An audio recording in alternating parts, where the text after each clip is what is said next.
I woke up with one less organ and one less reason to live. The first thing I saw after surgery wasn't Lena. It was the ceiling fan spinning above me like nothing had changed. I had expected her face, her voice, maybe a soft thank you or just her hand in mine. But there was no one. The nurse said she'd already left. She didn't even wait until I opened my eyes. I reached for my phone with the hand that didn't have an IV needle and sent her a message. Your dad made it. The transplant was successful. No reply. I checked again, read. I blinked, confused. Maybe she was tired. Maybe she was busy. I opened her profile. Blocked everywhere. Instagram gone. WhatsApp gone. Even LinkedIn gone. I lay there, half a man, staring at the screen like it had betrayed me.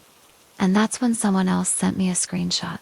No caption, just an image, a proposal. Lena in a shimmering white dress on a rooftop, saying yes to another man, Daniel. A millionaire businessman she once called, just an annoying client. That annoying client had slipped a diamond ring onto her finger, while I was still bleeding from the incision made for her father. I laughed loud, so loud the nurse came running in, thinking I'd lost my mind. Maybe I had. Because what kind of man gives up a kidney for a family that sees him as disposable? I didn't give that kidney to her father. I gave it to her. And now she was someone else's bride. When Lena and I first met, she wasn't wearing designer heels or diamond earrings. She was sitting alone under a broken street lamp, crying over a chemistry midterm she'd failed, hugging a cracked phone with a dying battery. It was raining. Her umbrella had snapped in the wind. I offered her mine. She took it without looking up. She didn't thank me. She didn't even smile. But I remembered her face for weeks. Back then, I was just the guy who fixed computers in the dorms for extra cash, didn't drink, didn't party, kept my head down and saved every dollar like it mattered because it did.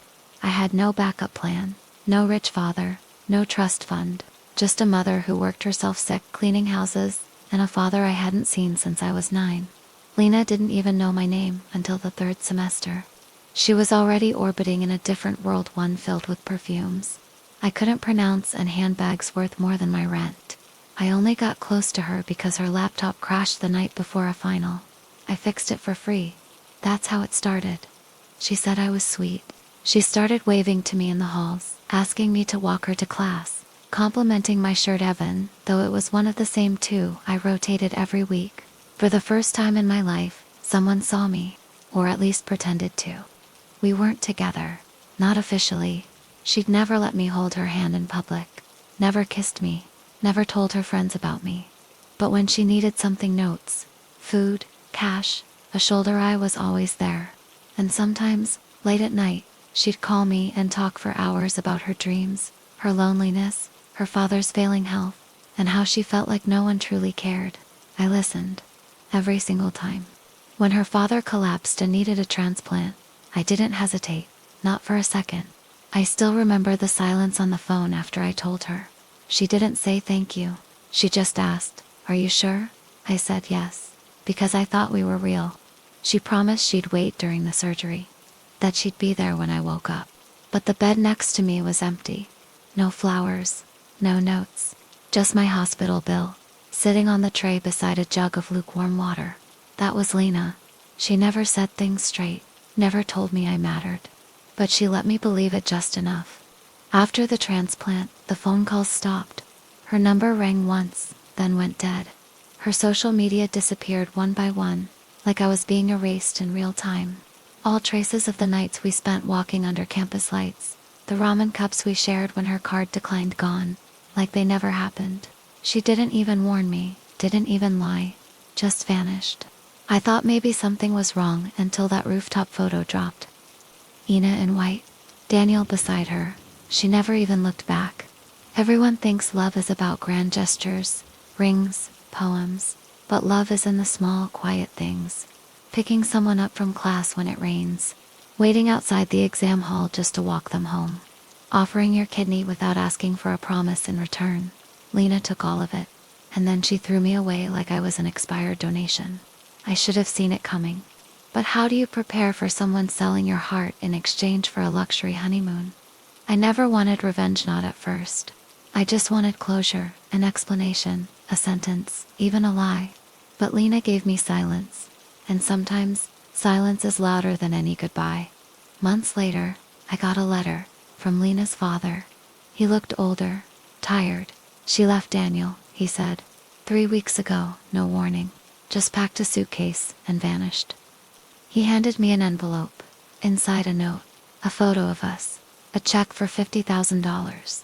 The note read, I never stopped thinking about you. I didn't cry. I didn't scream. I just stood there, holding the pieces of a story I no longer recognized. Some people don't learn through love.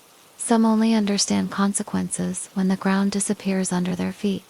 I didn't get my kidney back, but I got something else. Myself. And that was enough. A year passed. I rebuilt my life, piece by broken piece. The money from Lena's father helped, but it didn't heal the scars. I threw myself into work, into anything that would keep my mind from wandering back to her. Then, on a cold Tuesday night, my phone buzzed. An unknown number. A text. I need to see you. My blood turned to ice. I knew who it was before I even asked. Lena. She wanted to meet. I should have ignored it. Should have blocked the number and moved on. But curiosity or maybe some lingering shred of foolish hope made me type back. Why? The reply came instantly. Because I'm dying. I found her in a dimly lit cafe, the same one where we used to share cheap coffee and dreams. But the Lena sitting across from me wasn't the same girl I remembered. Her once vibrant eyes were hollow.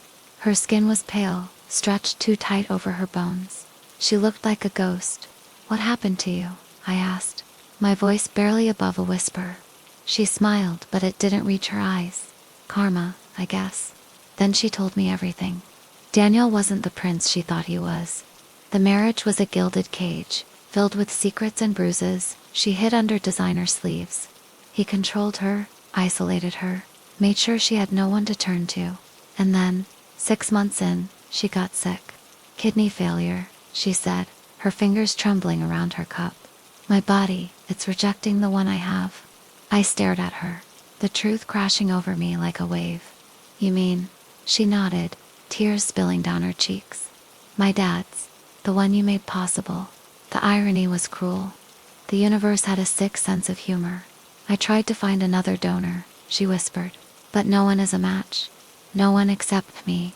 I finished for her. Silence stretched between us, thick and suffocating. She reached for my hand, her touch cold. I know I don't deserve your help, but I'm begging you, please. I pulled my hand away. You left me, I said, my voice steady despite the storm inside me. You took everything and left me with nothing. She flinched, but didn't deny it. I was scared, she said. I thought money and security would fix everything, but it just made it worse. I stood up, my chair scraping against the floor. You made your choice, Lena, her face crumpled. So that's it. You're just going to let me die. I looked at her for the first time in years. No, I said softly. I'm going to let you live with it. And then I walked out, leaving her there in the shadows where she'd left me. Some say forgiveness is the ultimate revenge. But I didn't forgive her, and I didn't save her. I just walked away. And for the first time in my life, it didn't feel like losing. It felt like freedom.